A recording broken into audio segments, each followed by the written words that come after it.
Yeroo jilaaf godaanan faayaaleen manaa fi namaa kanneen eenyummaa isaanii ibsan biraan hafanii hanga jilli kun xumuramutti jireenyuma idilee isaanii waliin wal fakkaatu jiraatu. Walumaa dakarreeyyuuti kun faaya harkaati jedhama kilkilleen jechuudha. Inni kilkillee jedhama. Faaya kana hogga kaayyannee aadan teenya ni bareedde jechuudha.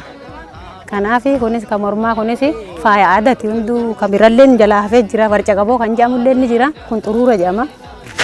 Kun immoo Afrikaadha jedhama. Afrikaa gurraa maraaroo jedhan namni gimmaani maraaroo sin jedhama. Afrikaallee ni jedhama. Kun silliqqeedha jedhama. Xuruura yookaan silliqqee jedhama. Inni kunillee immoo sabbata jedhama. Meeshuma aadaati hunduu. Yeroo fuudhaa fi heerumaa yeroo cidha qabnu yeroo guyyaa boonaa ittiin fayyadamnu jechuudha. Uffata aadaati kun hunduu meeshaa aadaati jechuudha.